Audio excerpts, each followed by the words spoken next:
Bon les potes, première vidéo enfin sur la nouvelle chaîne Mango Coco. Après réflexion, je me dis que Coco Mango ça sonnait un petit peu mieux que Mango Coco, mais d'un autre côté il y avait 36 000 chaînes qui s'appelaient déjà Coco Mango, donc je me dis au moins avec Mango Coco je suis original. Bon, normalement si vous êtes là c'est que vous me connaissez, mais pour les personnes vraiment qui ne me connaîtraient pas, j'ai une première chaîne gaming qui s'appelle Quiltix, c'est ma deuxième chaîne narrative qui s'appelle Kiwi2. J'ai évidemment ma chaîne Twitch aussi, Quiltix, et voilà, on est là aujourd'hui pour parler de l'expérience, j'allais dire expérience YouTube, mais globalement ça va être plus expérience création de contenu en général. On est le mercredi 29 avril, j'espère pouvoir publier ça éventuellement vendredi dans 2 jours. Encore une fois, je l'ai dit, le but ça va vraiment pas être de faire des vidéos de travail, etc. Le but c'est de pas faire de montage poussé, etc., etc. Voilà, je suis clairement pas serein.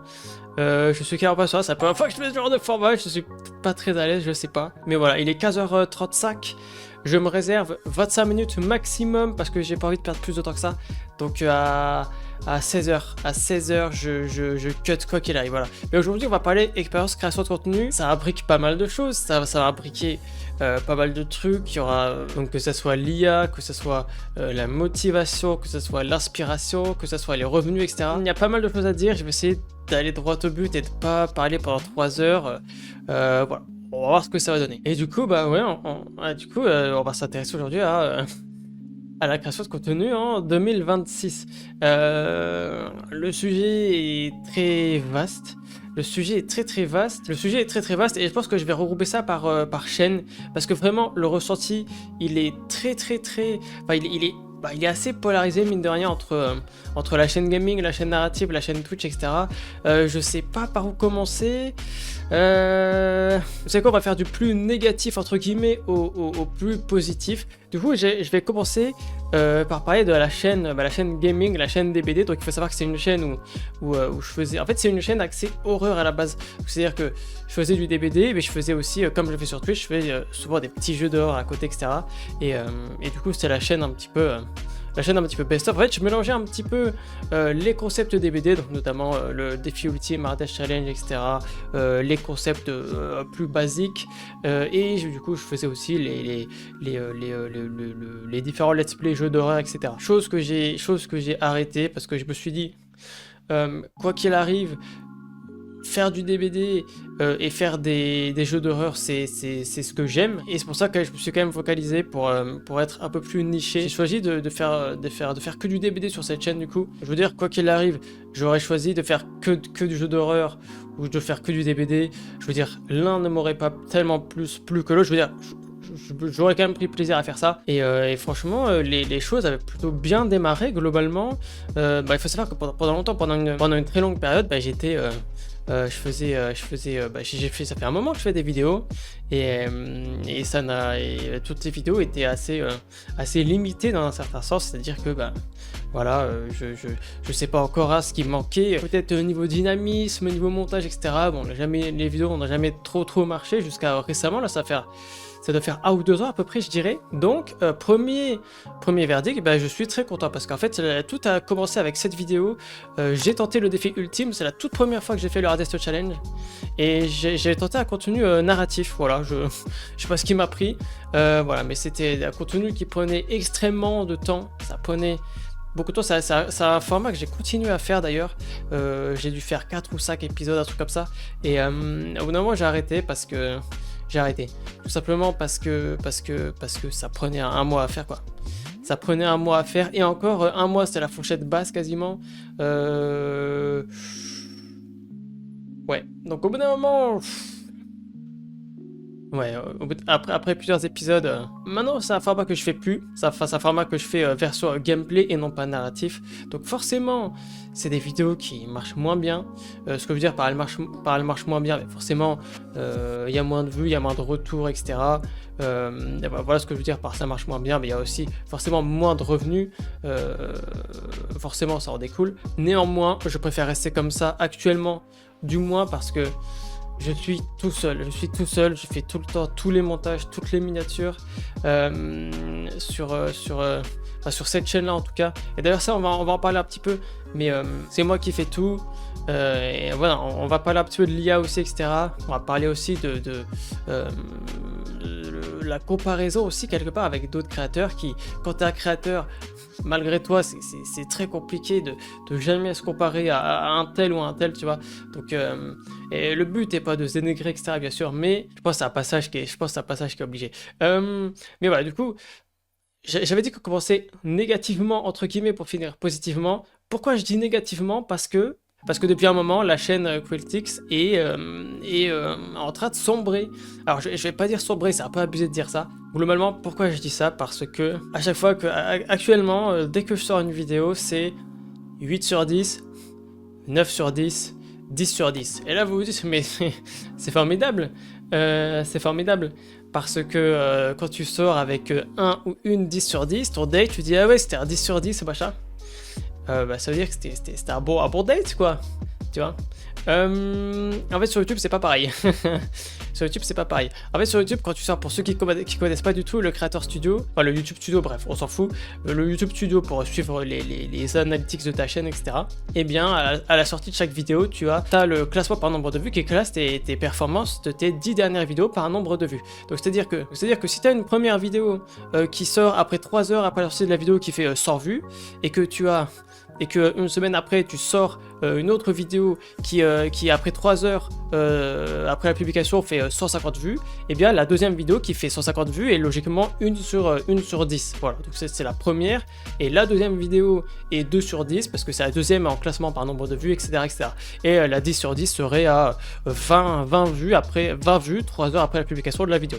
Donc voilà, c'est vraiment un exemple assez basique. Tout ça pour dire que dès que vous sortez de vidéo, il y a le classement par nombre de vues, et globalement, plus c'est proche de 1 sur 10, et mieux c'est-à-dire que la vidéo a été plus vue, et moins vous êtes proche de 1 sur 10, enfin plus vous êtes proche de 10 sur 10, et plus ça veut dire que la vidéo est moins vue que les autres, elle attire moins, bref, en gros c'est pas ouf, quoi. Le fait est que on va dire que déjà le prime de la chaîne il est passé depuis un moment. Ce que je veux dire par le prime est passé, oui et non. C'est-à-dire que la chaîne actuellement elle stagne. C'est-à-dire que elle step up pas. Donc voilà, elle step up pas, mais d'un autre côté elle downgrade pas trop non plus. Donc c'est pas négatif, c'est pas archi positif. À la base, la courbe de la chaîne, elle monte quand même, tu vois. C'est-à-dire que au moment, on va dire le prime de la chaîne, je me souviens, est-ce que tu peux traquer le nombre d'abonnés que tu gagnes par mois sur YouTube, et vraiment le prime chaîne, c'était genre 250. 250, et ce qui est propre en vrai, ce qui est déjà très bien. Bon, même si je perds des abonnés tous les mois, parce que oui, parfois en un jour tu passes de 4700 à 1698. Donc il y a des gens qui se désabonnent tous les jours, mais ça reste quand même plus important. Il y a plus de gens qui s'abonnent que de gens qui se désabonnent. Heureusement, j'ai envie de te dire, parce que sinon ça sera un peu démoralisant. Voilà, mais tout ça pour dire que comparativement, actuellement, sur ma chaîne Quiltix, toutes les vidéos qui sortent, ce sont des 8 sur 10, 9 sur 10 et 10 sur 10. Sauf la dernière, la vidéo, au moment où je vous parle, la dernière vidéo qui est sortie, c'est le combo le plus joué vs le moins joué en tueur, qui actuellement, bah attendez, je vais regarder ça tout de suite, je crois que c'est 2 sur 10 ou 3 sur 10, quelque chose comme ça. Ouais, elle est 3 sur 10. Elle est 3 sur 10. Sauf qu'il y a évidemment d'autres choses qui rentrent en compte, c'est le CTR. C'est-à-dire qu'à chaque fois qu'il y a une impression sur notamment la page d'accueil ou en recommandation de vidéo, c'est la fréquence à laquelle les gens cliquent sur ta vidéo dès qu'elle est recommandée, et t'as la durée de visionnage, hein, logique, et donc forcément là actuellement c'est à chaque fois des indicatifs qui sont, en gros, sur YouTube Studio, vous avez 3 options pour comparer à d'habitude. Vous avez soit la flèche verte vers le haut, ça veut dire mieux que d'habitude, vous avez la petite coche verte, ça veut dire en gros comme d'habitude, et vous avez la flèche grise vers le bas, ça veut dire comparé à d'habitude, c'est pas ouf, tu vois. Donc voilà, c'est à dire que actuellement en termes d'abonnés gagnés sur un mois, c'est la flèche vers le bas, c'est-à-dire que les CTR en ce moment c'est flèche vers le bas, c'est-à-dire que la durée de visionnage c'est flèche vers le bas, et 90% des vidéos que je sors, c'est-à-dire que et 90% des vidéos que je sors actuellement c'est 8 sur 10, 9 sur 10 ou 10 sur 10. Autrement dit, à chaque fois, comparé aux 10 précédentes vidéos, c'est des vidéos qui ont moins bien marché par rapport aux 10 précédentes. Et forcément on te dit putain, je sais pas, tu te poses des questions, tu vois. Tu te poses des questions. Alors après, tu vois, tu te dis pourquoi YouTube te montre ça, ça te démoralise, machin. Et je pense pas que YouTube veut pas te démoraliser, je pense que YouTube veut juste te pousser vers le haut. En vrai, donc forcément, il t'aide à traquer tes stats, mais ça n'a pas toujours l'effet escompté, quoi. Il est 15h46, ça fait un quart d'heure que je parle déjà. Je voulais qu'on parle de Twitch, je voulais qu'on parle de la chaîne narrative, mais je pense que ça sera pour une prochaine vidéo, parce que putain, la première vidéo, elle est déjà... en fait, rien que sur la chaîne Quiltix, il y a pas mal de choses à dire, donc là, je parle de YouTube. Je pense qu'on parlera une prochaine fois de Twitch, et je pense qu'on parlera une prochaine fois de la chaîne narrative, parce que là, il y a pas mal de trucs à dire. Et après, voilà, c'est compliqué, quoi. Parce que, aussi, en fait, qu'est-ce qui fait que c'est aussi compliqué? En fait, il y a pas mal de choses. La première, c'est que déjà, je fais tout. En fait, comme beaucoup de personnes, je fais tout seul. Ça, c'est pas un secret. C'est-à-dire que c'est miniature, montage, etc. Mais je pense que la différence qui se fait avec pas mal d'autres créateurs, c'est que en fait, j'essaye vraiment de faire ce qu'il y a de mieux. J'essaie vraiment de faire ce qu'il y a de mieux. C'est-à-dire que les miniatures, encore une fois, hein, je répète, vraiment, je bosse tout seul sur toutes les chaînes. Hein. Bon, après, je suis pas graphiste, hein, mais les émotes pour Twitch, évidemment, je bosse avec une artiste qui est d'ailleurs très gentille. Mais voilà, tout ça pour dire que, en fait, il faut dire que le processus de création d'une vidéo, c'est déjà un concept. Donc, c'est soit un concept original que j'ai créé, une build à laquelle j'ai pensé, ou bien un concept qui est déjà existant et que j'ai repris pour apporter des petites modifs et pour le refaire à basse sauce pour ça, soit. Mais alors, dans tous les cas, tu dois toujours avoir le temps de trouver un concept, faire ta miniature. La miniature, c'est loin d'être toujours évident parce que c'est de la 3D, donc il faut choper les modèles, il faut faire la pose, ensuite il faut tout importer sur Photoshop, etc.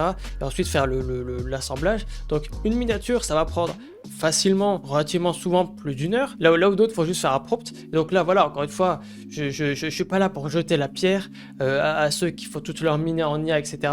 Personnellement, je trouve que faire mes miniatures moi-même est tellement plus authentique et je trouve ça 1000 fois plus satisfaisant, tu vois, d'avoir généré ma miniature, enfin, d'avoir fait ma propre miniature moi-même, tu vois, même quitte à y passer 1 heure, 2 heures, et de toute façon après je suis d'autant plus fier que la vidéo était faite par mes soins et pas juste générée en IA, tu vois. Je vais pas faire le type par rapport à l'IA, mais l'IA, ça sera le sujet d'une autre vidéo. Comme j'ai dit, cette chaîne, je vais pas y consacrer beaucoup d'efforts, parce que c'est juste vraiment pour du talk, etc. Je veux pas perdre trop de temps dessus, mais je trouve que c'est une chaîne très intéressante à faire tourner. Notamment, tout ce qui est genre la photo de profil de cette chaîne a été généré en IA. Je veux pas faire le type. J'ai juste fait un truc à la va-vite. Il était hors de question pour moi d'aller voir un artiste. Et la vérité, c'est que j'y ai pensé au début. J'avais trouvé un mec très sympa, etc., qui faisait des trucs sympas. Je lui avais dit, ouais, est-ce que tu peux faire ci, tu peux faire ça. Donc vraiment, j'étais vraiment parti voir un artiste et tout. Et à la fin, il me dit, ouais, non. Et à la fin, il me dit non, je préfère que tu ailles voir quelqu'un de plus qualifié ou je sais pas quoi. Alors que moi, je voulais bosser avec lui. Et puis à la fin, je me suis dit, vas-y, de toute façon, je suis en train de perdre du temps de fou. Et un truc qui va me faire perdre de l'argent aussi. Et je me suis dit, de toute façon, cette chaîne sera probablement un gouffre financier et un gouffre de temps. C'est pour ça que je veux pas passer trop de temps dessus. Donc voilà.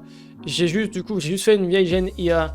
Le rendu est pas top. Et vas-y, c'est juste un peu pour le troll, enfin le fun, on va dire. Enfin bref, voilà. Petite parenthèse faite. Donc voilà. T'as les concepts, t'as les miniatures. Après, t'as l'introduction. L'introduction, c'est un truc que je trouve vraiment sous-côté parce que ça prend beaucoup de temps. Ça prend beaucoup de temps parce que c'est un montage, souvent c'est un montage plus poussé que quand je suis en game, tu vois, parce que en game ça va être principalement des cuts, etc. Quelques zooms éventuellement, mais l'intro ça va être un truc beaucoup plus compact. Et l'intro c'est aussi l'intro c'est une sorte de mini narration, tu vois, c'est un petit bloc de texte que j'écris d'abord et puis après que voilà, c'est comme ça que je fais les intros, etc. Et donc voilà, souvent rien que sur intro, un intro plus miniature, ça peut me prendre facilement déjà entre 3 et 4 heures et ensuite il reste après, il reste la grosse partie, il reste le dérush et il reste le montage pur. C'est évidemment qu'il reste quand même une grosse partie de la vidéo. Après ça dépend, tu vois, du nombre de games que je mets dans une vidéo. Si je mets 10 games, ça sera forcément pas le même temps de dérush que 5 games, etc. Voilà, tout ça pour dire que une vidéo, je la crée de A à Z, que ça passe de l'intro à la minia, à tous les rushs, etc. Tout est fait, voilà. C'est pas toujours évident de me dire que je mets autant d'efforts dans une vidéo et que voilà, je veux dire, comparé à d'habitude, bah forcément ça marche moins bien, ça fait forcément un petit quelque chose, alors que voilà, quand tu dis qu'à côté, il y en a qui en un clic, ils génèrent en IA, en un prompt en un clic, ils génèrent en IA, et que juste c'est... et que à côté, tu vois, c'est... oui, bonjour, aujourd'hui on va jouer Parfait Occasion, tu vois, et puis après le mec, juste il te place 3 games Parfait Occasion, et il y a aucun souci avec ça, et j'ai aucun problème avec les gens qui font ça, tu vois. Mais je me dis juste que moi qui suis à côté, qui et la volonté de bien faire les choses et de bien caser les choses, on va dire, et de bien être concis dans la manière dont je fais les choses, que ce soit en montage, que ce soit en truc, etc., en miniature, etc. Et forcément, quand je vois à côté quelqu'un qui a mis 10 ou 15 fois moins d'efforts, bah, tu vois, je dis des chiffres à la louche, hein, c'est probablement et souvent pas ça, peut-être on n'en est pas loin, je sais pas. Mais, bah c'est compliqué. C'est compliqué. Donc voilà, c'est juste pour dire qu'actuellement, la chaîne Quiltix est en train de sombrer comme le Titanic. Les choses sont pas aussi catastrophiques qu'elles en ont l'air. Personnellement, je vois ça comme un U, tu vois. C'est-à-dire que, admettons, t'as ta montagne ici, toi tu pars de là-haut, et donc t'as un U, c'est-à-dire que donc là, tu vois, tu rebondis, tu vas jusque là, jusque là, jusque là, et après, au bout d'un moment, tu perds de l'élan, tu vois. Au bout d'un moment, tu perds de l'élan, et au bout d'un moment, t'as plus assez d'élan, tu stagnes en bas. Voilà. Je suis pas en train de dire que je suis ici, je suis en train de dire que je suis ici. Je suis en train de dire que je suis ici et qu'il faut que je trouve un moyen de refaire comme ça, tu vois. Il faut que je trouve un moyen de reprendre l'élan parce que voilà, c'est compliqué. Non, mais aujourd'hui, je voulais parler, c'est bien ce que je redoutais. Je voulais parler aussi de Kiwi2, la chaîne narrative, et je voulais parler aussi de Twitch. Malheureusement, aujourd'hui, ça sera pas possible parce que je me suis fixé une demi-heure, ça fait déjà 25 minutes que je parle. C'est compliqué, je sais pas quoi vous dire de plus. Je pense que une prochaine fois, on parlera de la chaîne narrative. On parlera de Twitch aussi. Peut-être une dernière chose à dire. Encore une fois, comparativement, je pense que à terme, ma chaîne narrative qui couvre des sujets plus larges va forcément tôt ou tard rattraper ma chaîne Quiltix sur DBD. C'est à mon humble avis, c'est inexorable. Pour l'instant, sur la chaîne narrative, ça va pas très vite. Donc là, on est presque à 1500 abonnés. Merci à toutes les personnes qui sont abonnées d'ailleurs. Mais la chaîne narrative fera le sujet d'une autre vidéo. Tout ça pour dire que forcément, au bout d'un moment, je pense que ça va arriver. Et c'est pas forcément une mauvaise chose. Hein. C'est pas forcément une mauvaise chose. Mais juste seulement, je m'éparpille beaucoup. J'ai déjà 2 chaînes YouTube qui prennent un temps monstrueux. Et qui à côté, ce que ça me rapporte, c'est vraiment dérisoire, croyez-moi. Je pense que vous avez pas envie de faire votre mois et de vous retrouver avec 150 balles hors charge. Clairement, c'est pas drôle, mais c'est le jeu, c'est moi qui le fais. Hein. C'est moi qui le fais. C'est compliqué, mais bon, c'est l'entrepreneuriat. C'est l'entrepreneuriat, c'est être son propre patron, et quand tu es ton propre patron, bah, tu comptes pas tes heures, et t'as des heures qui te rapportent 1 euro de l'heure, 50 centimes de l'heure, j'en sais rien, mais ça fait partie du jeu. Je sais pas trop où ça va me mener, les gars. Je créerai plus à temps plein sur la chaîne narrative, et que la chaîne Quiltix deviendra très secondaire. Peut-être que je l'arrêterai, j'en sais rien, peut-être que je continuerai juste les lives, hein, parce que... Enfin bref les gars, j'en sais rien. Le temps est écoulé, 13h59, il me reste 1 minute. Il me reste 1 minute, j'ai vraiment pas envie de dépasser ce timing. La prochaine fois on parlera de Twitch, la prochaine fois on parlera de la chaîne narrative Kiwi2. Voilà, cette petite vidéo, je sais pas trop si je suis rentré je sais pas trop si j'ai dit tout ce que je voulais dire. Je sais pas trop si j'ai laissé le thème de la vidéo, je suis bien rentré dedans. Parce qu'au final, j'ai dit qu'on allait parler de telle chose et finalement j'ai pas parlé de toutes ces choses là. Voilà, je m'en excuse, c'était la première vidéo de cette chaîne. Je vous remercie d'avoir suivi, je vous remercie de suivre mes autres chaînes, merci beaucoup. Et voilà, en tout cas, passez une bonne journée. Je vous dis à très bientôt pour de prochaines vidéos. Je vais peut-être essayer de faire une vidéo par semaine qui sortira le vendredi, peut-être à 20h, j'en sais rien. Rien de sûr, néanmoins, rien de sûr, parce que je vais voir combien de temps ça me prend pour faire une vidéo. Voilà, bref, merci d'avoir regardé. Bisous, vous êtes beaux, ciao.